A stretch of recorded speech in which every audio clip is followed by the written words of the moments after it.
Hi friends, இந்த video வந்து நம்ம என்ன பார்க்க போகிறோம் அப்படின்னு கேட்டிங்கன்னா, இப்போ வந்து நம்மளோட ஹைதராபாத் அணியோட, அதாவது எஸ்ஆர்ஹெச் அணியோட கேப்டனாக வந்து நம்மளோட டிராவிஸ் ஹெட் இருக்காரு அப்படின்ற மாதிரி இப்போ வந்து இன்டர்நெட்டில் ஒரு விஷயம் போயிட்டு இருக்குங்க.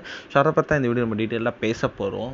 ஸோ இப்போ வந்து நம்மளோட போன வருடம் வந்து எஸ்ஆர்ஹெச் வந்து ஒன் ஆஃப் த டஃபஸ்ட் டீமாக இருந்தாங்க அப்படின்னு சொல்லலாம். ஆனால் வந்து கடைசியில் வந்து ஃபைனல்ஸில் போய் வந்து அவங்களோட கோப்பையை வந்து நழுவ விட்டாங்க அப்படின்னு சொல்லலாம். கடைசியில் வந்து கேகேஆர் வந்து சூப்பராக ஆடி ஜெயிச்சிட்டாங்க.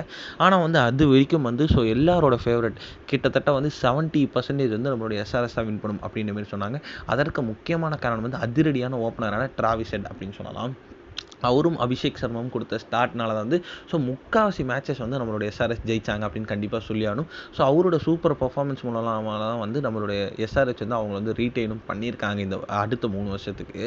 இப்போ வந்து நம்மளோட எஸ்ஆர்ஹெச் வந்து இந்த வருஷம் வந்து நல்ல ஒரு ஆப்ஷனை தான் வந்து நம்மளோட பிளேயர்ஸ் எல்லாம் பிக் பண்ணியிருக்காங்க. அண்ட் செம்ம ஒரு பேலன்ஸ்டு சைடாக தான் இருக்காங்க.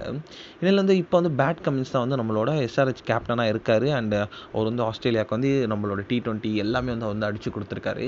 ஆனால் வந்து இப்போ வந்து ஒரு நியூஸ் வந்து இன்டர்நெட்டில் போயிட்டு இருக்குங்க, டிராவிஸ் ஹெட் தான் கேப்டன் அப்படின்ட்டு. ஆனால் வந்து என்ன விஷயம் அப்படின்னு கேட்டிங்கன்னா, நம்மளோட டிராவிஸ் ஹெட் தான் வந்து எஸ்ஆர்ஹெச் டீமோட வைஸ் கேப்டன் வந்து அனௌன்ஸ் பண்ணப்பட்டிருக்காரு அப்படின்றது வந்து இப்போ வந்து நியூஸ் கிடச்சிருக்கு.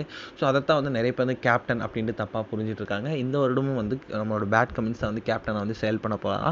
வைஸ் கேப்டனாக தான் வந்து டிராவிஸ் ஹெட் வந்து நம்மளோட செயல்பட போகிறாரு.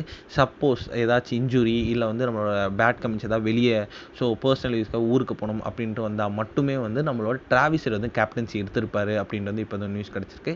ஆனால் வந்து பேட் கமின்ஸ் இருக்கிற வரைக்கும் பேட் கமின்ஸ் தான் வந்து அஃபிஷியலாக வந்து எஸ்ஆர்ஹெச்சோட கேப்டன் ஃபார் IPL 2025 அப்படின்ட்டு இப்போ வந்து ஒரு நியூஸ் கிடச்சிருக்கு. இந்த ஒரு விஷயம் வந்து IPL ஃபேன்ஸ் மத்தியில் செம ட்ரெண்டிங்காகவே போயிட்டுருக்கு.